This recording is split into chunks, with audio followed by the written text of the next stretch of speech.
The day I was admitted, I thought it was the end. But one phone call turned my life upside down, and no one could believe what happened next. The day they took me into that place, the nursing home, with its sterile walls and the smell of disinfectancy, thought my story had reached its quiet end. My hands trembled, not from age, but from the weight of everything I carried inside. That was the day I made a single phone call, one that would change everything. But before I get to that moment, I must take you back, because nothing in my life ever came easy. I was not born into comfort, nor into the warmth of a family that shielded me from life's cruelties. My earliest memories are not of toys or laughter, but of hunger gnawing at my stomach, and the sound of my mother's muffled cries when she thought I was asleep. We lived in the back alleys of Leeds, England, where poverty clung to us like the damp mist that never seemed to lift. I remember the coal dust on my father's clothes. His eyes darkened, not only from the mines, but from a despair he rarely voiced. And then one day he was gone. Loss, abandonment, survival. Those words are not chapters in a book for me. They are carved into my skin, etched into the lines of my face. As a boy, I learned early that no one was coming to rescue me. I patched holes in my shoes with scraps of cloth, shared crusts of bread with my younger sister, and carried burdens far too heavy for a child. But even then, even when everything seemed stacked against me, something inside refused to break. I can still hear the echo of doors slamming shut, sometimes figuratively, sometimes literally. There were nights I felt invisible, swallowed whole by the indifference of the world. And yet, in the shadows of that hardship, there were glimmers of strength I didn't know I had. Every humiliation, every pang of hunger, every tear I wiped from my sister's cheek planted in me a seed of resilience that would one day bear fruit. You see, people often look at me now and see only an old man, a grandfather, frail and perhaps a burden to those around him.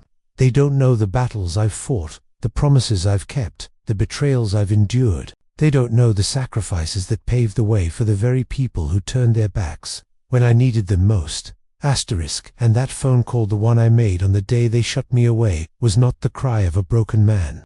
It was the act of someone who had been underestimated his whole life. Someone who knew that even in the twilight of his years, he could still change the course of his own story. So listen closely, because what I am about to share is not just the tale of one man's struggle. It is a reminder that no matter how forgotten, how discarded, how buried by life's trials you may feel, a single choice, a single moment, can turn everything around.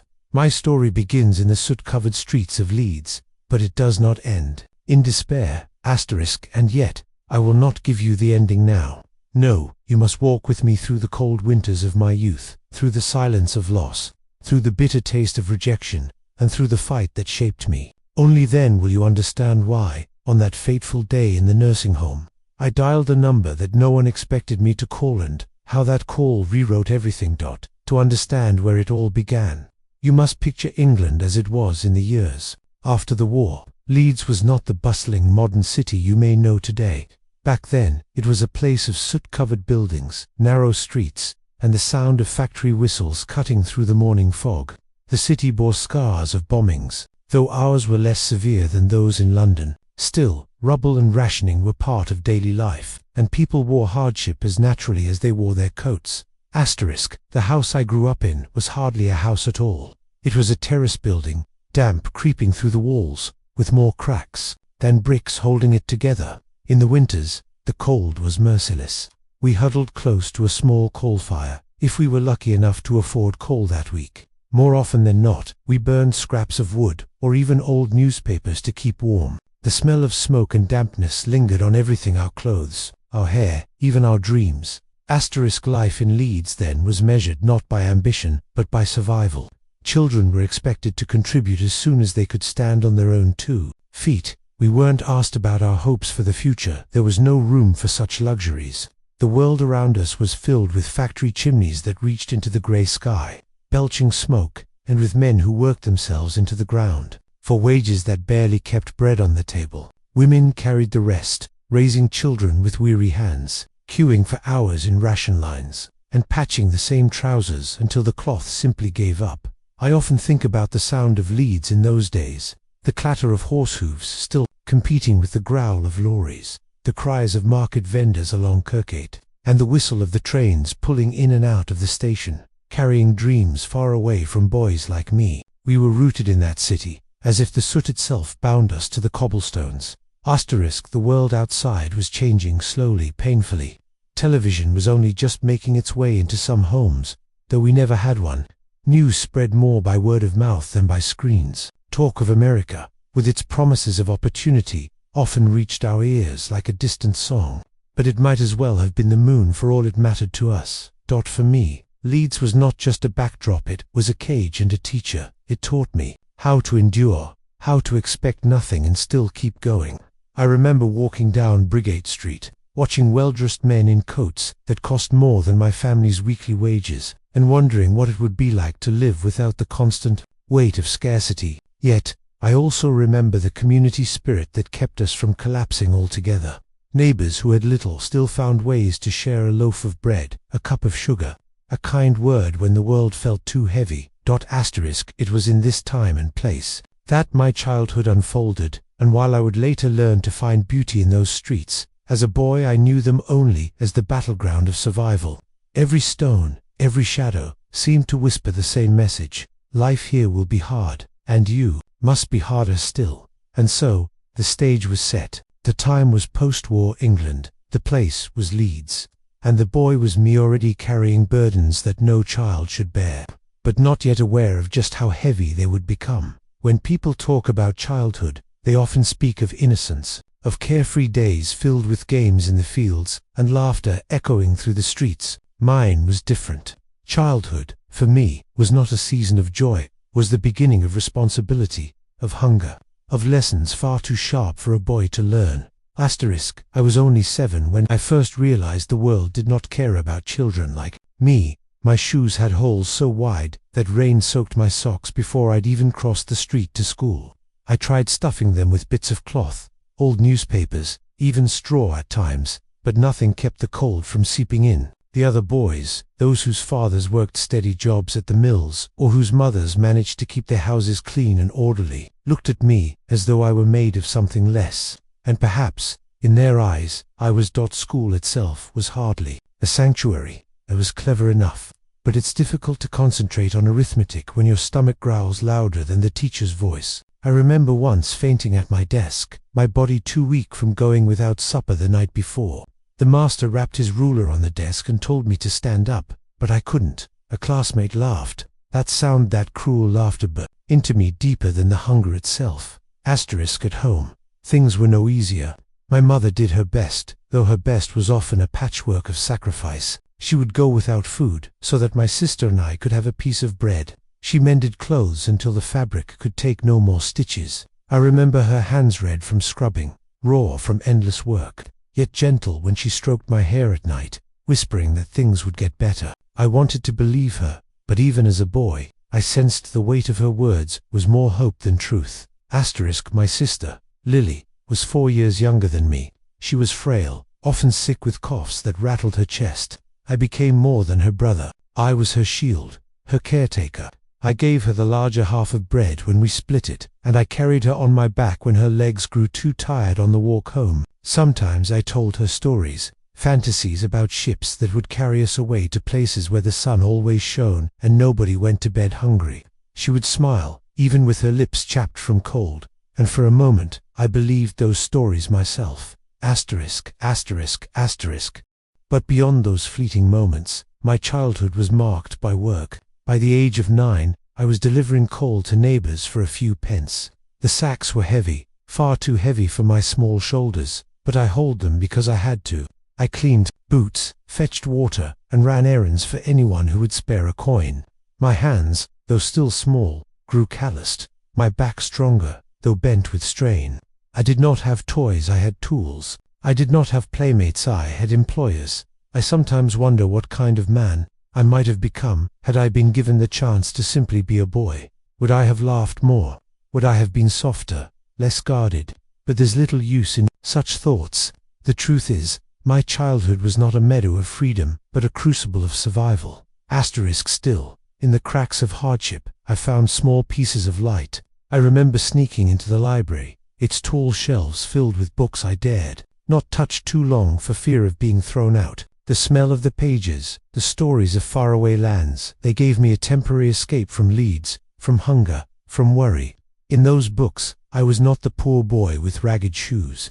I was a knight, an adventurer, a hero.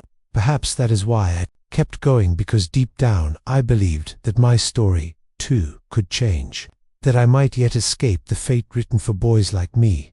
Yes, childhood marked me. It branded me with scars invisible to the eye but permanent in the heart. And as I grew, those marks only deepened, preparing me for the blow that would come next, the one that would nearly break me entirely. There are moments in life that divide everything into before and after. For me, that moment came one grey morning when I was 10 years old. I woke to the sound of silence. Normally, our mornings were filled with the scrape of chairs, my mother's quiet humming as she tried to mask her worry, and Lily's coughing that shook the walls as much as my heart. But that morning, there was nothing. The fire in the grate had gone cold, and the air felt heavier than usual. My father had already been absent for months. He had walked out one night after an argument. I only half understood. There were whispers of another woman, of debts, of shame too heavy for him to carry.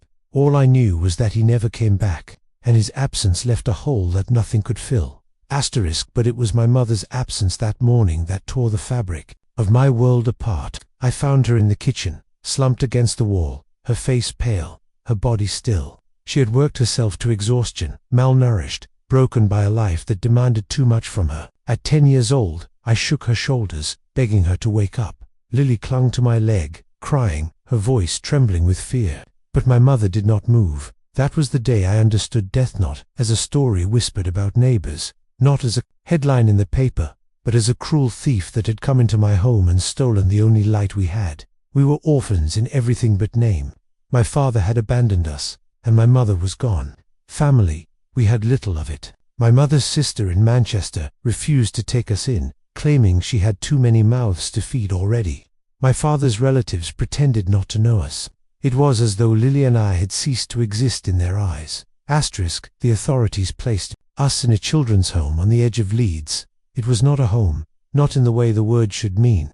It was a warehouse for the unwanted, rows of iron beds, strict matrons with belts and sharp voices, meals of watery porridge that left us hungry long after the bowls were scraped clean. Lily cried herself to sleep each night, and I held her hand until she drifted off, promising her I would never leave her, even as I wondered if I could keep such a promise. The home was filled with children like us, castaways of poverty, war, and neglected. Some became hardened, cruel even, lashing out before others could hurt them. Others shrank into themselves, silent shadows drifting through the corridors. I floated somewhere between, angry enough to fight, but tender enough to protect the only person I had left. The worst of it wasn't the hunger or the beatings, it was the loneliness, the feeling that the world had turned its back on us, that no one cared whether we lived or died. It was abandonment in its purest form, not just by parents or relatives, but by society itself. Yet, it was in that pit of despair that something inside me shifted. I remember one evening, sitting on the cold steps outside the home, watching the sky darken over Leeds. Lily sat beside me, her head on my shoulder. I felt the weight of everything pressing down: the hunger, the grief, the fear of what lay ahead. And yet, I also felt a spark of defiance. If the world had abandoned us, then I would not beg it for mercy. I would fight it, claw my way through it, and prove that even the discarded could endure. That loss, my mother's death, my father's betrayal, the indifference of family could have destroyed me. In truth, for a time, it nearly did. But it also forged something in me, something unyielding. I would not allow my sister to suffer alone, and I would not let the world decide my worth. The great loss marked the end of my childhood innocence, but it also marked the beginning of a new version of me, a boy who had nothing left to lose, and therefore everything to fight for. After my mother's death and my father's abandonment, survival became less of an instinct and more of a discipline. At the children's home in Leeds, there was no softness, no kindness to cushion the blows of life. Each day began with the shrill whistle of the matron and ended with the echo of footsteps in the darkened corridors. Between those hours, there was hunger, work, and the constant reminder that we were the forgotten ones. But I could not simply endure, had Lily to think of. She was small and frail, and though the home kept her alive in the barest sense, She needed more than bread crusts and harsh discipline. She needed protection, love, and someone to stand between her and the cruelty of the world. I became that someone. By the time I was 12, I had already learned to bend rules to our advantage. I did odd jobs for townsfolk outside the home, carrying parcels, shining shoes, sweeping shop fronts. Most paid me in pennies, some in food. Every crumb mattered. Sometimes I went without to make sure Lily ate her share. She never knew how often I slipped my portion onto her plate. It was in those years that I came to understand humiliation. Some shopkeepers treated me like dirt, tossing coins into the mud as if I were a dog scrambling for scraps. Others pretended not to see me, their eyes sliding past me as though poverty made me invisible. And yet I swallowed my pride, because pride could not feed my sister. Work was constant. During summers, I hauled coal for the local merchants, sacks that weighed nearly as much as I did. In winters, I scrubbed floors until my hands cracked and bled from the cold water. Once, when I dared to rest my aching back, a factory overseer cuffed me across the head and barked, "You want to eat, boy? Then work." His spit hit my cheek when he shouted, but I said nothing. I simply bent down and kept scrubbing. The home offered no comfort, only strict rules. Talking after lights out earned you a beating. Falling behind in chores meant missing supper. I learned to keep my head low, my fists clenched, and my anger hidden. But inside, a storm brewed. Every harsh word, every insult, every humiliation became fuel. I began to see life not as something to be endured, but as something to be conquered, no matter how long it took. Yet even in those dark times, there were moments that kept me from falling entirely into despair. I remember one cold evening when I was 13. Lily had been sick for days, her coughing worse than ever. I managed to barter with a baker's boy, trading a day's labor for a single warm loaf of bread. I smuggled it back into the home, still steaming, and broke it in half. The look on Lily's face, as she bit into that bread, was as though I had handed her the world. That smile became my anchor, proof that even in suffering, there were victories worth fighting for. By 15, I was sent out to work full-time. The home had little use for older boys. There were mouths to feed, and the world was hungry for cheap labor. I found myself in a textile mill, the air thick with dust, the machines roaring so loud I could barely hear my own thoughts. The hours were endless, the pay pitiful, but I endured. Each week, I tucked a few coins away, a secret hoard that I swore one day would buy freedom. Those years taught me the language of survival, the art of silence when insulted, the strength to keep moving when every muscle begged for rest, the determination to bear humiliation if it meant another day alive. But survival, as I would learn, is not the same as living. For all my grit, I was still a boy chained by circumstance, waiting for anything that might shift the course of my life. And as fate would have it, that shift came not through money or work, but through an unexpected moment, one that lit a spark I never thought possible in a life so defined by struggle. Life has a cruel way of grinding you down until you expect nothing but more of the same. For years I thought my fate was sealed. Work, hunger, exhaustion, and the quiet hope that Lily might somehow escape a little more of it than I did. But sometimes fate plays a different hand, one you never saw coming. It happened when I was 16, still slogging through 12-hour shifts at the textile mill in Leeds. My lungs were full of dust, my back ached from bending, and my hands bore more blisters than skin. I had become just another face among the forgotten, a boy who looked more like a man from sheer exhaustion. One evening, as we left the mill, I lingered behind to sweep the floors. It was extra work, but it meant an extra coin or two, and I never said no to that. As I swept, one of the older men, Mr. Thompson, stopped beside me. He was a quiet sort, usually keeping to himself, his eyes as tired as mine. That night, however, he spoke. "You work harder than most grown men here," he said, his voice roughened by years of smoke and dust. I shrugged, unsure whether he meant it as a compliment or a rebuke. He watched me for a moment, then added, "But hard work without a plan will keep you here until your bones break. Is that what you want, lad?"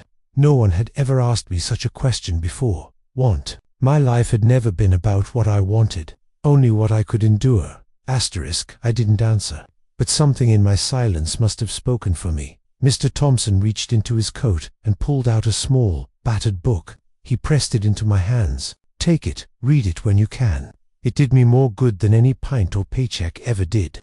It was a book of speeches, words from men I had only ever heard whispers about. Winston Churchill, Abraham Lincoln, Martin Luther King Jr., their words leapt off the pages, fiery and alive, speaking of courage, of justice, of refusing to surrender, even in the darkest hour. I devoured that book in secret. Late at night, after Lily had fallen asleep, I would read by the dim light of a stolen candle. Each speech felt like it was written for me, as though these distant men knew what it meant to be beaten down and told you were nothing. They spoke of rising anyway. That book lit a fire in me. For the first time, I felt that maybe my life could be more than mills and misery. Maybe endurance was not enough. Maybe I was meant to fight for something better. Around the same time, another unexpected turn came. The headmaster of the local parish school had noticed my occasional visits to the library and the way I lingered over books. One Sunday after service, he approached me. "You've a sharp mind, boy," he said. "Have you thought of apprenticeships? A trade, perhaps, instead of wasting away in that mill?" I told him the truth, that I couldn't afford such dreams, that my wages fed my sister. But he didn't turn away. Instead, he promised to put my name forward for a scholarship fund, set aside for promising lads from poor families. I didn't believe him at first. Why would anyone take notice of me, a boy with holes in his shoes and grime under his fingernails? But weeks later, a letter arrived. I had been offered a chance to apprentice with a printing press, a job that demanded skill, literacy, and a sharp mind. It paid little at first, but it opened a door wider than any I had ever seen. The mill foreman laughed when I handed in my notice. "You'll be crawling back, boy. Mark my words. Men like you don't climb out of holes." But I didn't crawl back. With Mr. Thompson's book in my pocket and a printing press apprenticeship in my hands, I walked out of that mill for the last time. That was my unexpected turning point. A battered book, a kind word, and a door I never thought could open. It was the moment I realized that survival was not the end of my story. It was only the beginning. My victory did not come with fanfare. There were no parades, no headlines, no applause. It came quietly, in small, steady steps, the kind you barely notice until one day you look back and realize how far you've come. The printing press was a different world from the mill. Instead of choking dust and deafening machines, there was the smell of ink and paper, the rhythmic hum of presses, and the scratch of type being set into place. For the first time, I worked with my mind as much as my hands. At the mill, I had been little more than muscle. At the press, I was a student of words. I started at the bottom, sweeping floors and fetching tea for the older printers, but I watched, listened, and learned. Soon I was setting type, aligning letters with precision, and handling pages of newspapers before they ever reached the public. The words I laid onto those pages were not mine, but I felt connected to them, as though I were helping shape the very voice of the city. The pay was modest, but it was steady, and more than that, it was respectable. For the first time, I could hold my head high when I handed my wages to buy food, when I bought Lily a proper coat for the winter, when I paid for coal without having to beg for scraps. Dignity, I discovered, is not given, it is earned, and nothing tastes sweeter than the dignity you claw from the jaws of despair. Lily thrived in those years. With better meals and proper clothing, her cough lessened, her cheeks grew rosy, and she laughed more often. Seeing her sit at the table, healthy and smiling, was my greatest reward. She began her schooling properly, and I vowed she would never know the kind of hunger and humiliation I had endured. I lived simply. No luxuries, no indulgences, just the steady rhythm of work, the quiet joy of seeing Lily flourish, and the occasional visit to the library to lose myself in books. Some of my fellow printers spent their wages in pubs, but I spent mine on second-hand books, and eventually, night classes. Education was the ladder I had never been allowed to climb as a boy, and I seized it with both hands now. There were setbacks, of course. Money was still tight, and more than once I faced the temptation to give up, to accept that my life would never stretch beyond the walls of Leeds. But each time doubt crept in. I remembered Mr. Thompson's words, "Hard work without a plan will keep you here until your bones break." My plan was simple but firm: work, learn, and never surrender. By my 20s, I had saved enough to move Lily and me into a modest but decent flat, far from the cold dampness of the children's home. I remember the first night there. The rooms were bare, the furniture second-hand, but the sense of ownership filled me with a pride no riches could surpass. It was ours earned, not given. Opportunities came slowly, but they came. I advanced. At the press, eventually trusted with managing younger apprentices, I began to write small pieces on the side, nothing grand, just community notices or editorials for local pamphlets. To see my words in print, however humble, was a triumph I had never dared dream of as a boy in rags. I did not shout my victories from rooftops. I did not need to. My triumphs were quiet. The warmth in Lily's cheeks, the respect in my colleagues' eyes, the books on my shelf that no one could take from me. My victories were not in riches or fame, but in the simple truth that I had taken the life meant to break me and bent it into something worthy, and perhaps the greatest victory of all was this. I had kept my promise to Lily. I had not abandoned her. Together, we had weathered storms that should have drowned us, and together, we had built a life that carried dignity, hope, and the whisper of possibility. That was my silent victory. No one celebrated it but us, but sometimes, the quietest triumphs are the ones that matter most. Now that I sit in the twilight of my years, I often wonder what my life has truly meant. I was not a wealthy man, nor a famous one. My name has never been printed in bold headlines, nor carved into statues. Yet I believe my story holds something more valuable than wealth or fame. Proof that even the most broken beginnings do not decide the ending.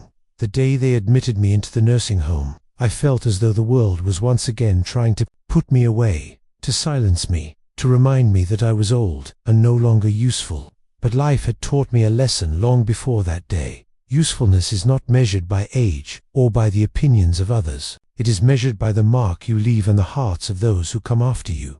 I think back to those cold streets of Leeds, the hunger, the abandonment, the humiliation.